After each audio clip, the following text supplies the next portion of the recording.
Di video Likeboard kali ini kita akan mencoba menghitung kekuatan batang tarik dengan mempertimbangkan apakah kondisi leleh yang terjadi atau kondisi fraktur. Namun sebelum saya menjelaskan sebuah contoh soal, saya ingin menjelaskan kenapa kira-kira peraturan kita LRFD memberi koefisien reduction untuk leleh berbeda dengan untuk fraktur. Fraktur itu koefisien reduksinya lebih kecil atau kekuatannya direduksi lebih besar. Untuk bisa memahami itu, kita harus kembali lagi kepada pola kegagalan kalau dia fraktur, bagaimana kalau dia leleh, bagaimana. Ingat di video sebelumnya saya jelaskan kondisi fraktur adalah ketika batang tarik itu tercopot dari plat buhulnya. Jadi ada retakan melalui baut-baut yang terpasang. Sementara kondisi leleh adalah di mana batang tarik itu melar, memanjang dengan cukup signifikan. Jadi kalau kita ingat itu antara leleh dan fraktur, menurut kalian yang lebih berbahaya yang mana? Pola kegagalan yang mana? Leleh apa fraktur? Tentunya fraktur ya, karena fraktur itu kegagalan yang lebih dramatis atau lebih berbahaya daripada kegagalan yang leleh. Oleh karena itu peraturan membuat reduksi yang lebih besar untuk faktor keamanan yang lebih baik dibandingkan dengan kondisi leleh. Dan pada perhitungannya, kita tidak tahu apakah kondisi leleh atau kondisi fraktur yang terjadi. Jadi kita harus menghitung keduanya melalui persamaan yang sudah saya jelaskan ini. Dan nanti dari kedua nilai ini, yang kondisi leleh dan kondisi fraktur, kita akan menghitung keduanya dan mengambil nilai yang minimum. Mana yang paling kecil dari kedua perhitungan ini, itulah yang menjadi kekuatan batang tariknya. Paham ya? Jadi dengan itu, coba kita lihat sebuah contoh soal yang terlihat di sini ya. Ini secara skematik sudah ditunjukkan sebuah batang tarik menggunakan siku-siku 90-97 ya. Di sini dia menggunakan siku-siku 90-97.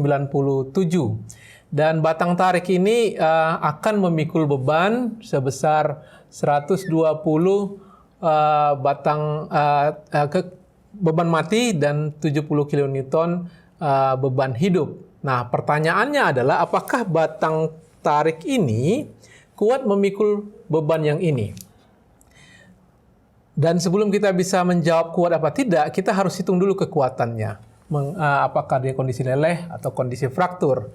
Dan di sini kita menggunakan baja BJ37 dan kita sudah tahu BJ37 itu dia FY-nya itu 240 MPa dan FU-nya 370 MPa. Di video sebelumnya sudah saya jelaskan tentang bahan baja ya. Bagi yang masih belum hafal bisa mereview kembali video tentang bahan bajanya. Dan di sini di dalam perhitungannya nanti kita memerlukan luasan penampang kotor.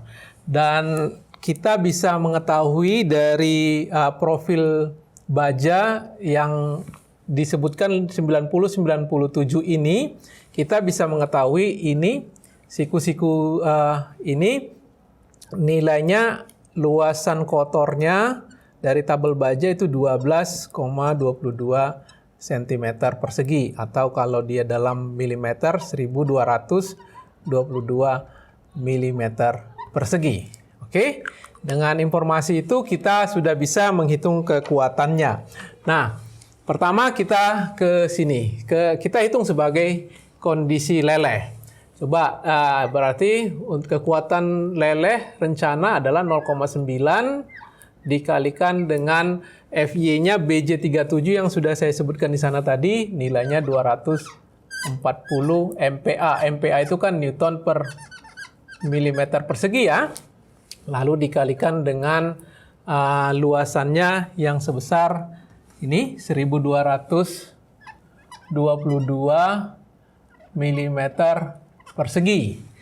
Dan hasilnya ini nanti ini kesini akan mati, dia akan mendapatkan kekuatan dalam satuan Newton, kemudian nanti akan kita bagi 1000 kita bagi 1000 supaya dia jadi kilonewton. Hasilnya nanti ya, ini kita hitungkan nilainya 263,5 kilonewton. Ya. Oke, itu dia kalau kondisi leleh. Sekarang kita menghitung kondisi fraktur. Kondisi fraktur adalah 0,75 ini, dan kita di sini menggunakan FU-nya, kuat tariknya dari BJ37 itu adalah 370 Newton per milimeter persegi dikalikan luas efektifnya. Nah, karena di video ini saya belum menjelaskan bagaimana cara menghitung luas efektifnya, nanti ada diskusi lebih detail mencari luas efektif. Di soal ini, saya sudah misalkan ini. Di sini diinformasikan untuk kemudahan, hanya untuk contoh soal ini, nanti ke depannya akan kita hitung. Di sini disebutkan bahwa luasan efektif, asumsikan saja dulu terlebih dahulu di contoh soal ini sebesar 85% dari luas kotornya, luas kotor yang ini. Jadi kita untuk soal ini saja kita menggunakan 85% dari AG-nya saja ya. Jadi kalau kita hitungkan itu, kita ke sini 0,85 kali 1222 mm persegi, dan sama seperti yang di atas kita membagi dengan 1000 supaya nanti hasilnya dalam satuan kilonewton. Di situ kita akan memperoleh nilainya 288,2 kilonewton. Oke, jadi ini kekuatan lelehnya, ini kekuatan frakturnya. Jadi kira-kira dari dua angka ini, mana yang terjadi? Apakah kelelehan yang terjadi atau fraktur di sambungan yang terjadi?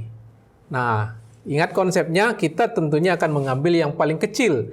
Sebelum fraktur terjadi di 288, leleh sudah terlebih dahulu terjadi.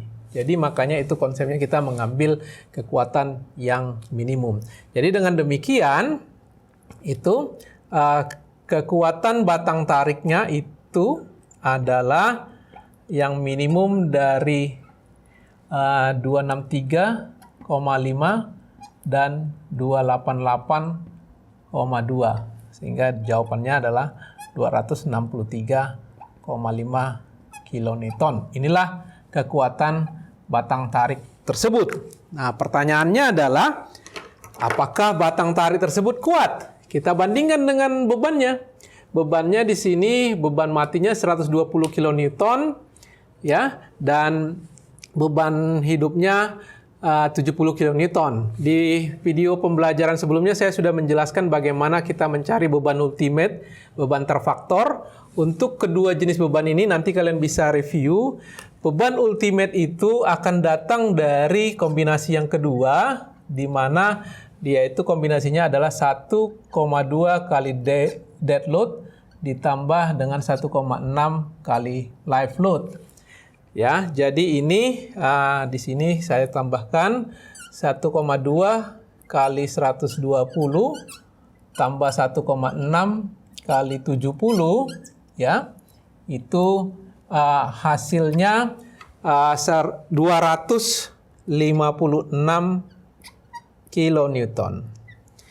Jadi dengan membandingkan kedua nilai ini ya, nilai kekuatan terhadap beban ya, nilai kekuatannya 263 dan bebannya 256. Dengan mengikuti konsep LRFD, kalau di sini berarti kekuatannya ini itu lebih besar dari beban yang mau dipikul.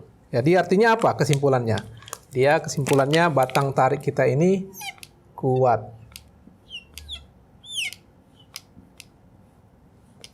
Ya, itu yang menjadi kesimpulan dari contoh soal ini. Batang tarik yang kita hitungkan ini mampu memikul beban yang diberikan. Oke, mudah-mudahan bisa dipahami. Di video selanjutnya saya akan mencoba menjelaskan bagaimana sih mencari luas efektif ini. Karena di soal ini kita asumsikan untuk kemudahan perhitungan ini akan ada proses diskusi penjelasan lebih jauh mengenai bagaimana menghitung luasan efektif. Oke, itu saja, mudah-mudahan bisa dipahami. Terima kasih buat perhatiannya.